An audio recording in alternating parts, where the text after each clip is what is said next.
The rescue shuttle shook hard as it fell through the sky. Red lights flashed everywhere. Alarms screamed. Lieutenant Park held tight to her seat and watched the ground come closer and closer through the broken window. She was not supposed to be here. Her mission was simple: fly to Station 12, pick up wounded soldiers, fly back home, but the patrol ships had found her. They had shot her down without warning. Now she was falling towards 7, a moon covered in dark forests, a moon controlled by the enemy. The shuttle hit the trees first. Branches broke against the metal like bones snapping. Then it hit the ground, felt her body slam forward. Pain exploded in her head. Then everything went black. When she woke up, smoke filled her lungs. She coughed hard and opened her eyes. The shuttle was broken into pieces around her. Sparks flew from torn wires. The smell of burning metal was everywhere. Touched her forehead and felt blood. Her left arm hurt badly, maybe broken. Her legs worked, but just barely. She crawled out of the wreckage and fell onto wet grass. The forest around her was thick and dark. Tall trees blocked most of the sky. Fog moved between the trunks like ghosts. The air was cold and smelled like iron and wet earth. She checked her equipment. Her communication device was destroyed. Her emergency beacon was damaged but still blinking weakly. Maybe someone would find the signal. Maybe not. Her food pack had 3 days of rations. Her water bottle was half full. Her sidearm had 12 shots left. Stood up slowly. Every part of her body hurt. She needed to move. They would come looking for the crash. They always did. They liked to collect human bodies as trophies. They were the enemy of all humans. They looked like wolves that walked on 2 legs, but they were much bigger. An adult stood over 2 meters tall. They had silver or black fur, golden eyes, and claws that could cut through metal. They had conquered 17 star systems. They had destroyed 5 human colonies. They showed no mercy to anyone. Hated them, every human did. She started walking toward the mountains she could see in the distance. Mountains meant caves. Caves meant shelter. Shelter meant survival. But after walking for only 10 minutes, she heard something that made her stop. Whimpering, small, soft, and scared. Held her breath and listened. The sound came from her left, somewhere in the thick bushes. It sounded like crying. It sounded like children. She should have walked away. She knew this. Whatever was making that sound was not human. Nothing on this moon was human except her. Walking toward the sound was stupid and dangerous. But could not make her feet move forward. The crying was so sad, so scared. It reminded her of her little sister years ago when she would have nightmares and call for in the dark. She walked toward the sound. Behind a fallen tree, she found them. 2 small creatures huddled together in the mud. They had silver fur, wet and dirty. They had small golden eyes, wide with fear. They had tiny claws and tiny ears and tiny noses that twitched as they smelled her coming. Cubs. His hand moved to her weapon. These were enemy children. They would grow up to be enemy soldiers. They would grow up to kill humans just like their parents did. Then she saw the body. A female lay nearby, half buried under a piece of metal from shuttle. The female was dead. Her eyes were open but empty. Her arms were stretched toward the cubs, like she had been trying to reach them when she died. Had killed her, not on purpose, but her crash had done this. She had made these cubs orphans. The cubs looked at. They did not run. They were too small, too weak, too scared to run. They just pressed against each other and shook.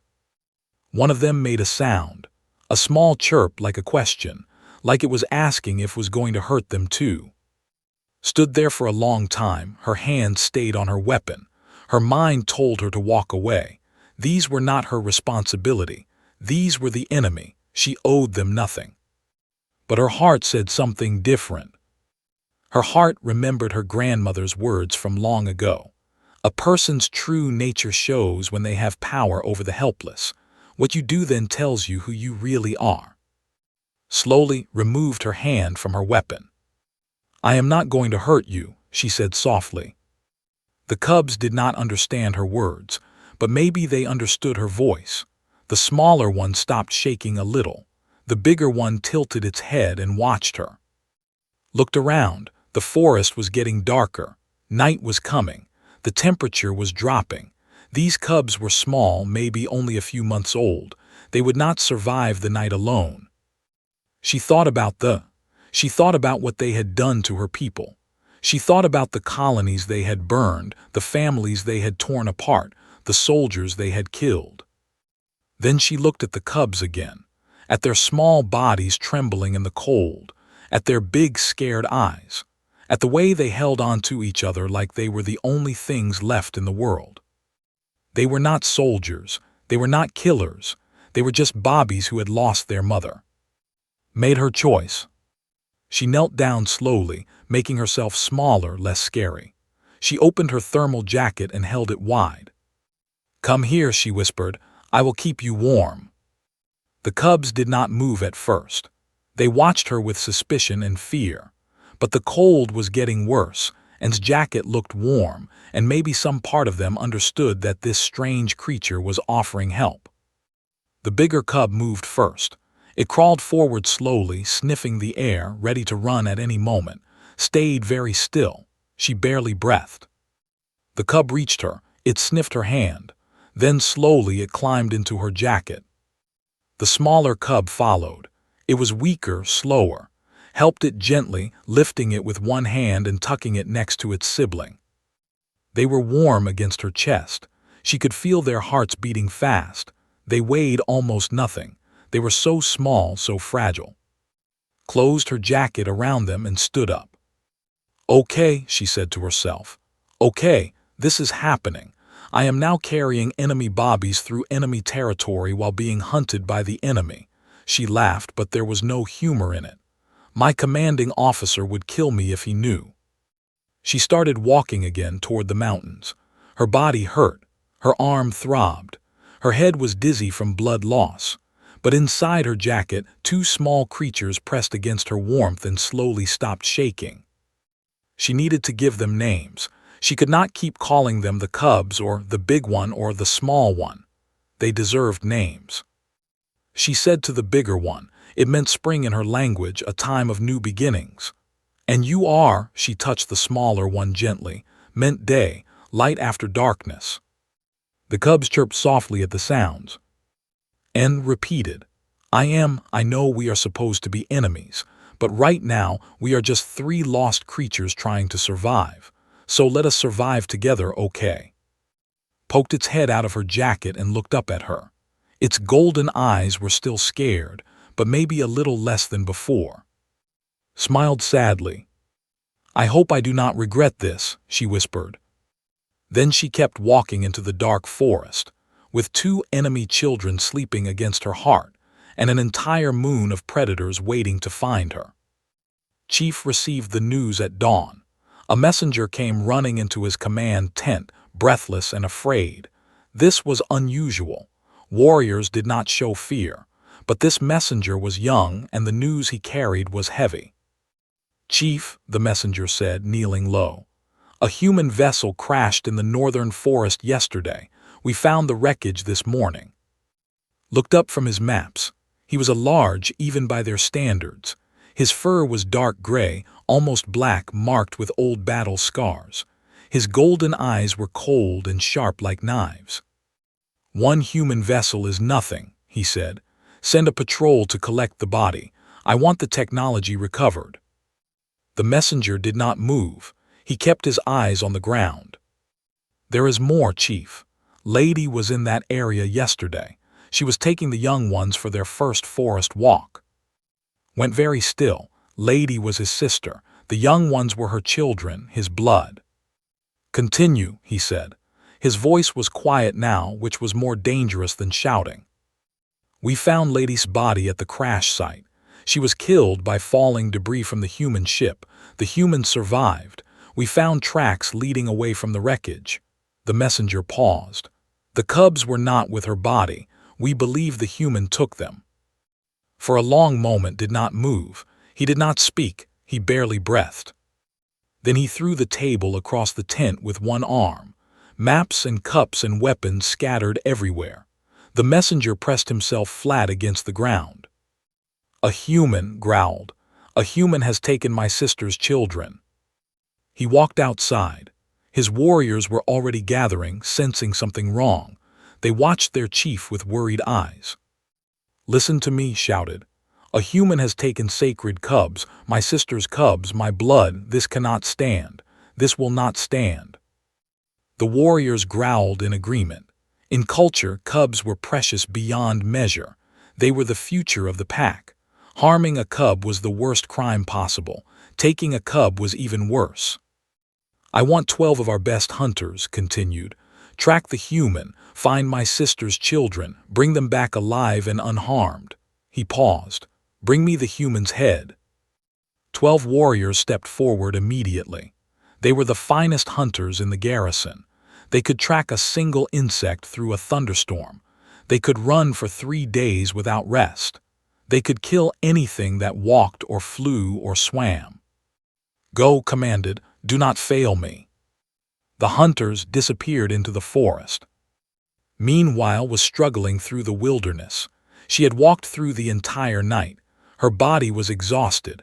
Her wounds were getting worse. Her broken arm was swollen and hot, probably infected, but she could not stop. She knew the would be coming. Inside her jacket and slept peacefully. They had stopped being scared of her sometime during the night. Now they pressed against her warmth like she was their mother, like she was safety. When the sun rose, finally allowed herself to rest. She found a small cave behind a waterfall. The water would hide her smell from hunters. The cave was dry and hidden. She sat down heavily and opened her jacket, and woke up and looked around with curious eyes. "Good morning," said softly. "Are you hungry?" They did not understand her words, but they understood hungry. Both cubs made small crying sounds and opened their mouths. Opened her food pack. She had protein paste, dried meat, and nutrition bars. Not exactly baby food. She was not even sure what cubs ate. She tried the protein paste first. She put a small amount on her finger and offered it too. Sniffed it suspiciously. Then its small tongue came out and licked the paste. Its eyes went wide. It grabbed hand with both paws and started licking desperately. "Okay, you like it," laughed. "Good, come here, your turn." Was shyer then. It took longer to try the food. But once it did, it ate just as eagerly as its sibling. Fed them until her rations were half gone. She ate nothing herself. The cubs needed the food more than she did. After eating, the cubs wanted to explore. They climbed out of her jacket and walked around the cave on unsteady legs. They were clumsy and cute, falling over their own feet, bumping into rocks. Found a small glowing bug and tried to catch it. The bug flew away, chased it in circles until it got dizzy and fell down. Thought this was very funny and made chirping sounds that might have been laughter. Watched them with a strange feeling in her chest. They were so innocent, so unaware of the war between their people and hers. They did not know that they were supposed to be enemies. They just knew that this human fed them and kept them warm and spoke to them in a soft voice. "What am I doing?" whispered to herself. "What am I going to do with you?" She had no answer. She could not take them back to human space. Her people would never accept children, but she could not leave them here either. They were too young to survive alone. The only choice was to keep moving, to stay alive, to figure out the rest later. She cleaned the cubs' fur with water from the waterfall. She checked them for injuries and found only small scratches. She made a carrying sling from her torn uniform so she could hold them without using her arms. That night she told them stories. They did not understand the words, but they seemed to like the sound of her voice. She told them about Earth, about green forests and blue oceans.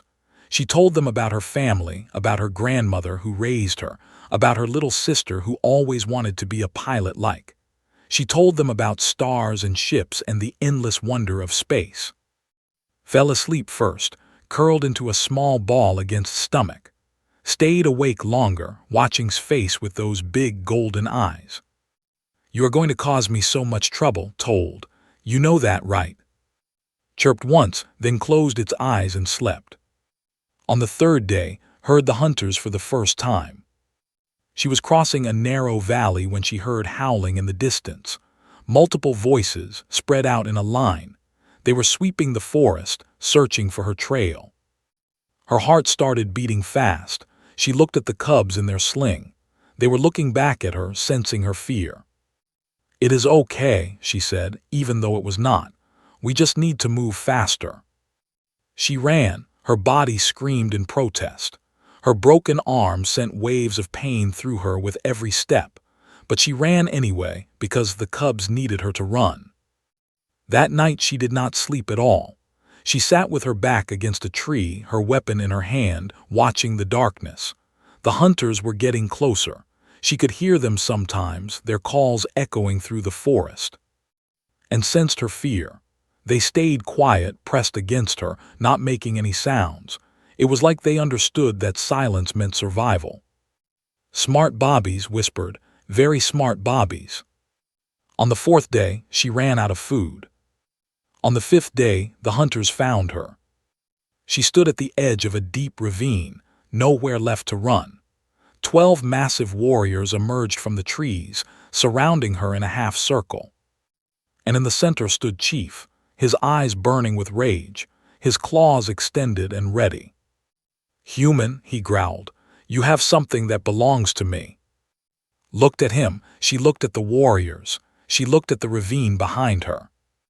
Then she looked down at, and peeking out from her jacket, their small faces pressed against her chest. She was going to die, she knew this. There was no escape. But she would not let them take the cubs, not without a fight. She raised her weapon with her good arm. "Come and get them," she said. The wind blew cold across the ravine. Could hear the water rushing far below.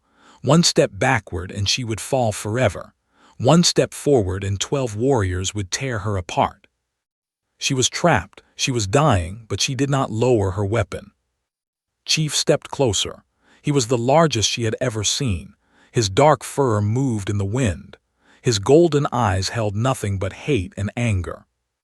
"Return the cubs," he demanded. His voice was like thunder.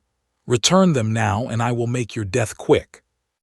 His arm shook. Her weapon felt heavy. She had not eaten in 2 days. She had not slept in 3. Her broken arm was burning with infection. She could barely stand. But inside her jacket she felt him pressing against her. Their small hearts were beating fast. They were scared. "No," she said.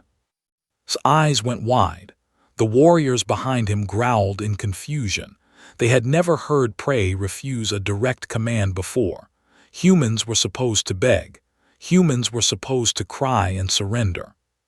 "What did you say?" asked. "I said no." His voice was stronger now. "I will not give them to you." "They are not yours to keep," snarled. They are my sister's children. They are my blood." "Your sister is dead," said. "I killed her, not on purpose, but I killed her. My crash took their mother from them." She paused. "But I have kept them alive for 5 days. I fed them my food while I starved. I kept them warm while I froze. I protected them from predators. I carried them across this entire moon while your hunters looked in the wrong places." His claws extended fully. They were as long as knives. "You dare speak of my sister," he growled. "I dare speak of my children," replied. Silence fell over the forest. Even the wind seemed to stop. Stared at her like she had spoken in an alien language. The warriors behind him shifted uncomfortably. Something strange was happening here, something they did not understand. "Your children," repeated slowly. "I found them alone and scared in the mud. They were crying for their mother who would never come. They were going to die." Eyes filled with tears, but her voice stayed steady.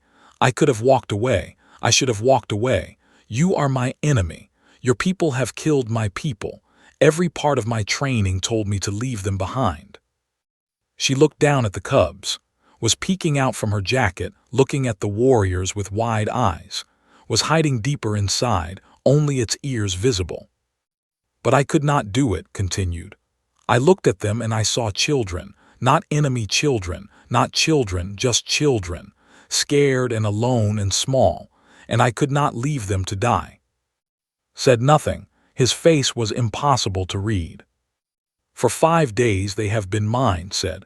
I have fed them and cleaned them and sung to them when they could not sleep. I have told them stories about my home. I have given them names. Names, one of the warriors asked. His voice was surprised. And said, spring and day, because they needed hope, because they needed to know that darkness does not last forever. Took another step forward. He was close enough to kill her now. One swing of his arm and her head would leave her shoulders. None of this matters, he said.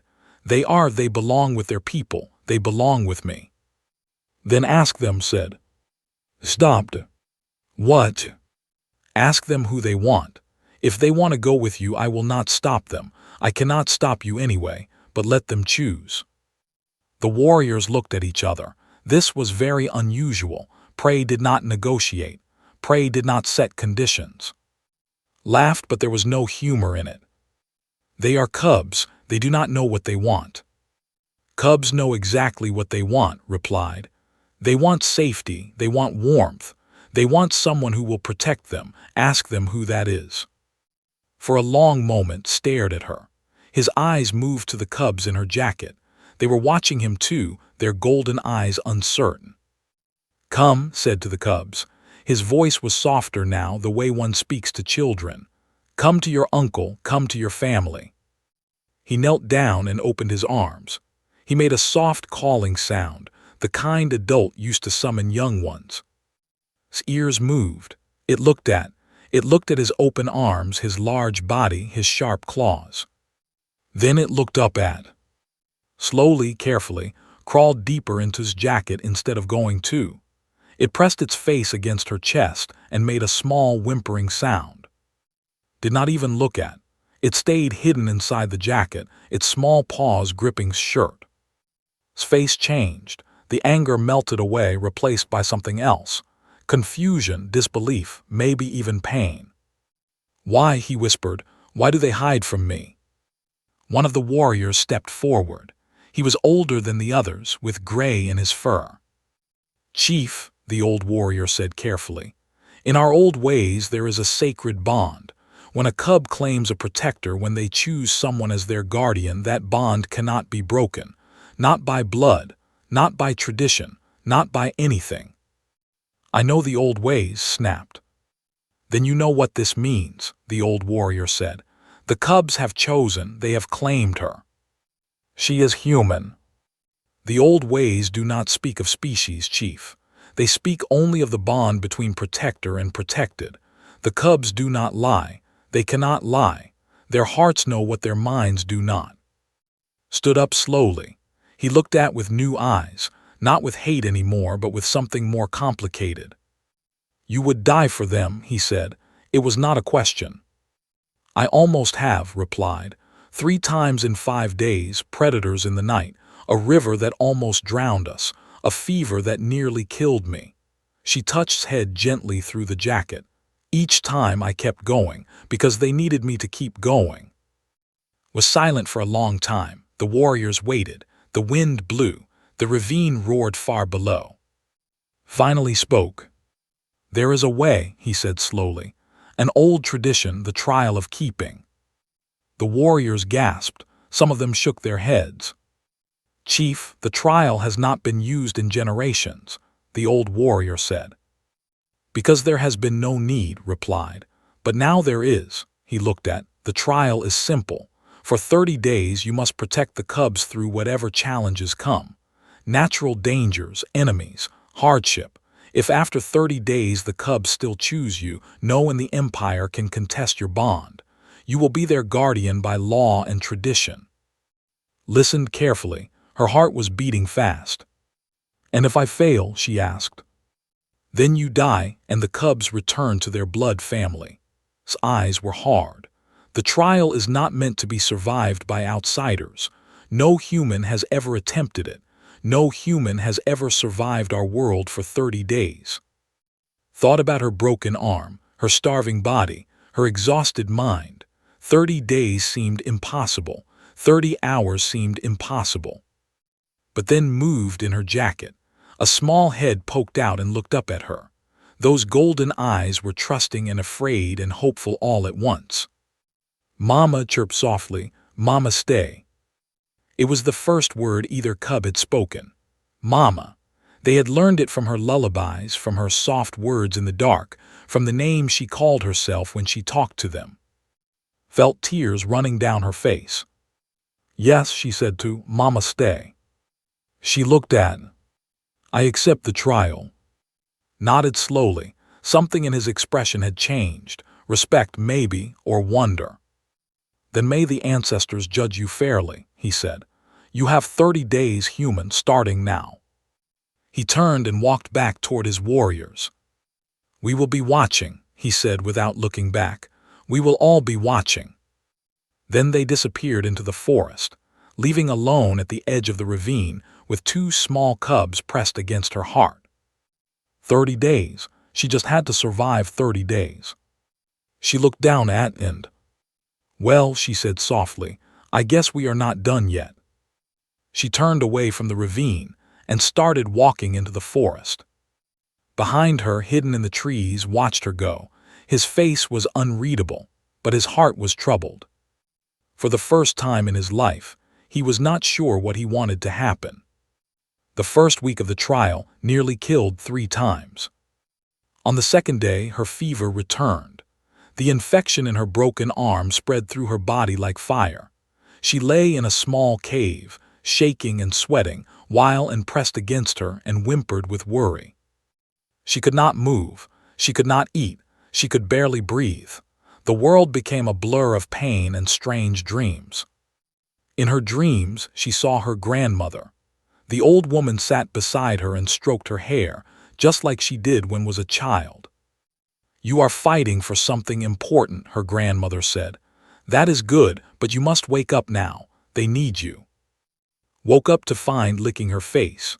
The small cub had found water somewhere and was trying to drip it into her mouth, was pressed against her neck, making small crying sounds. They were trying to save her. These tiny creatures, only a few weeks old, were trying to keep her alive. Forced herself to move. She crawled to a stream nearby and cleaned her wound with cold water. She found plants that looked like the healing herbs her grandmother used to grow. She made a rough bandage and wrapped her arm. It was not good medicine, but it was enough. On the 5th day, the assassins came. They were not from S group. They were traditionalists, warriors who believed the old ways should never include outsiders. They thought was wrong to allow the trial. They thought the human should simply be killed. 3 of them attacked at night. Was sleeping when she heard their footsteps. She woke up just in time to see a blade coming toward her head. She rolled away. The blade hit the ground where her face had been. She grabbed her weapon and fired. The first assassin fell. The second one lunged at her. She shot again but missed. Claws raked across her back, cutting deep. Screamed in pain but kept moving. She grabbed and then ran into the darkness. Behind her, she heard the assassins following. She ran until her legs gave out. She fell into a river and let the current carry her downstream. The cold water numbed her wounds and clung to her chest, their small claws digging into her skin, holding on with all their strength. The assassins did not follow her into the water. When she finally crawled onto the bank, she was alone. But she was badly hurt now. The cuts on her back were deep. She was losing blood. That night she taught and how to bring her things. She would point at something, a leaf, a rock, some moss, and make a sound. They would fetch it for her. It was like a game to them, but it saved her life. Brought her the soft moss she used to stop the bleeding. Brought her the wide leaves she used as bandages. Together, they helped her survive another night. On the 8th day, found her. She was sitting by a fire, too weak to run when he walked out of the trees. He was alone this time. He carried no weapons. Reached for her sidearm, but did not raise it. "I am not here to fight," said. He sat down on the other side of the fire. I came to talk. About what? Asked. Her voice was rough from thirst and pain. About you. Looked at her with those golden eyes. You should be dead. The fever should have killed you. The assassins should have killed you. The river should have killed you, but you are still here. I made a promise. To whom?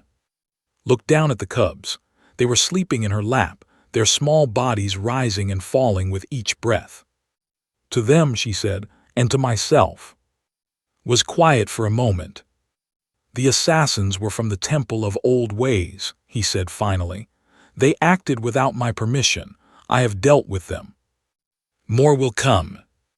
Yes, probably, tilted his head. Does that scare you? Everything scares me, admitted. I am scared all the time.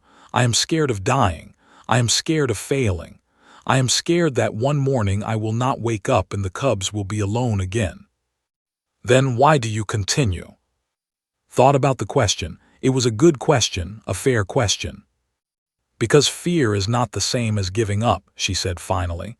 I can be scared and still keep going. I can be weak and still fight. That is what humans do. We do not win because we are strong.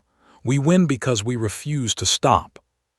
Stared at her for a long time. We were told humans are prey, he said slowly. Weak, soft, meant to be conquered. Maybe some of us are, said, but not all of us, and not when we have something to protect. Looked at the cubs sleeping in her lap. His eyes softened for a moment. They are my sister's children, he said. Her only children. She died trying to protect them from your crash. I know I am sorry. Are you truly? Met his eyes. Yes, I did not mean to kill her, but I did, and I cannot change that. All I can do is make sure her children survive, make sure they grow up strong and loved and safe. You would raise children, teach them human ways. I would teach them everything I know, and I would learn everything they know. They would grow up knowing both worlds, smiled sadly. Maybe that is not such a bad thing. Maybe that is what both our peoples need. Stood up, he looked down at her with an unreadable expression. The trial continues, he said. I cannot help you or protect you. That is the law. I understand. But I will not send more hunters after you, and I will make sure the traditionalists know that attacking you is an attack on me. He paused. That is all I can do. That is more than I expected. Nodded once, then turned to leave, but he stopped at the edge of the firelight. Lieutenant Park, he said without turning around. That is your name, yes. Yes. If you survive this trial, you will have done something no human has ever done. You will have earned a place in history. He looked over his shoulder.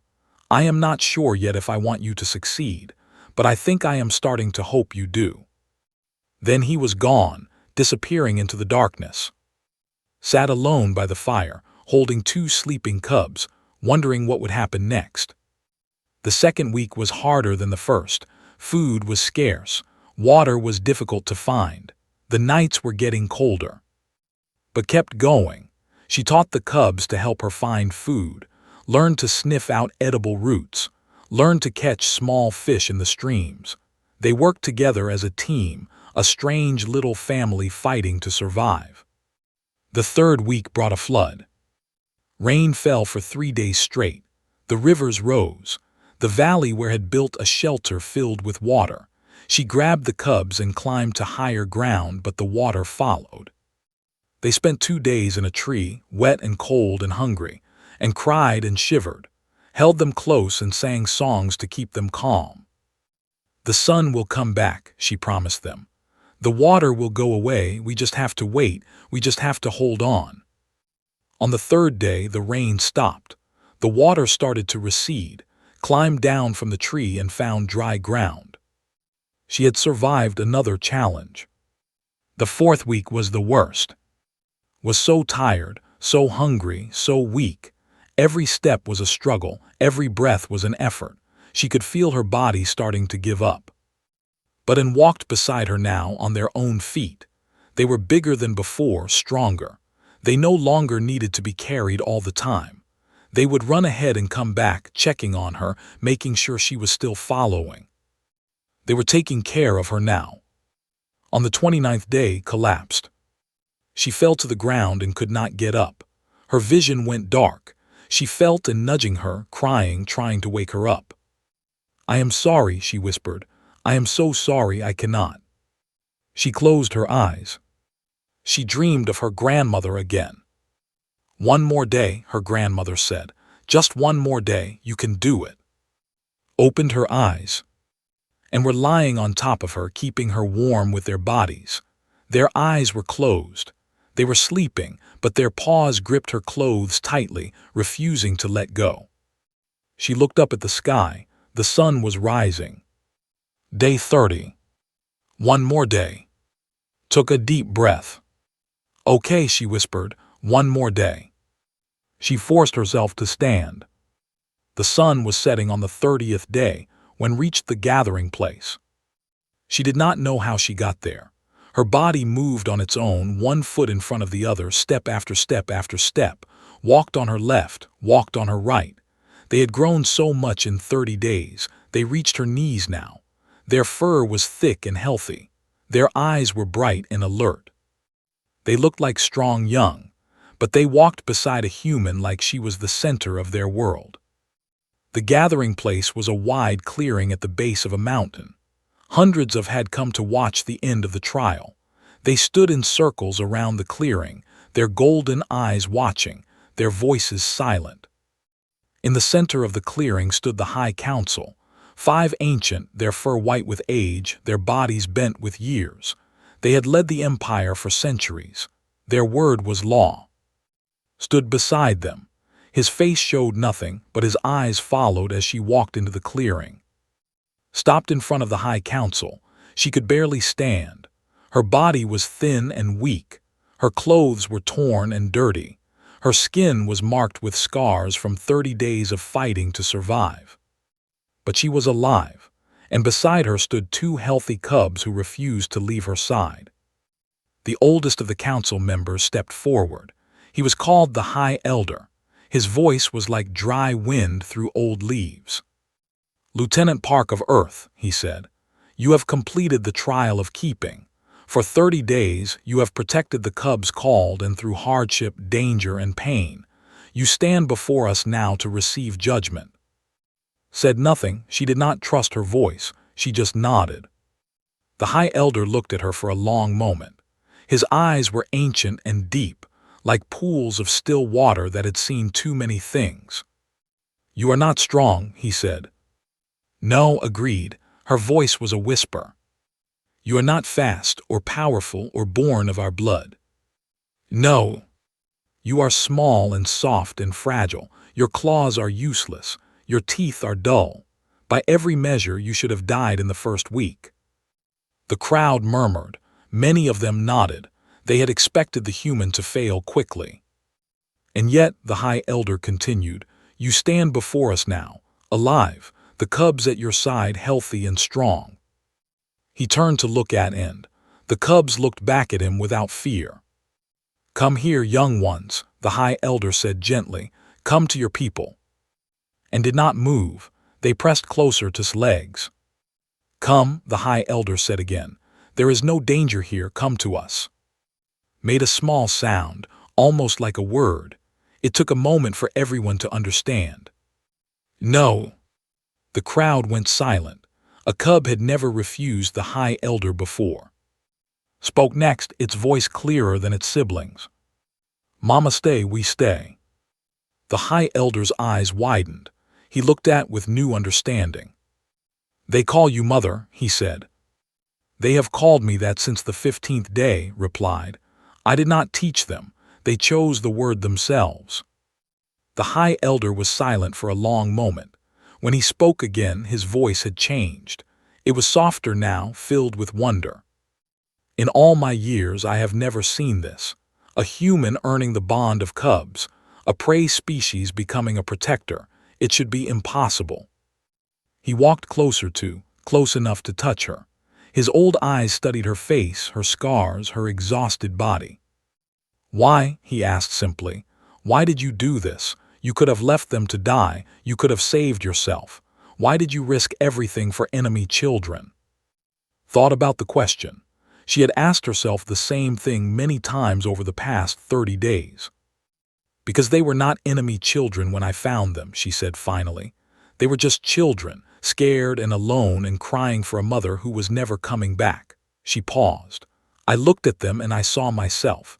When I was small, I lost my parents too. My grandmother raised me. She taught me that kindness is not weakness.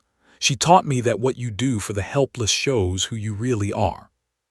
She looked down at and I could not save my own mother, she said quietly, but I could save them, and once I started I could not stop.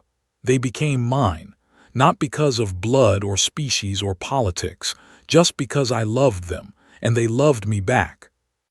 The High Elder was silent for a long time. Finally, he turned to face the crowd. I have lived for 300 years, he announced.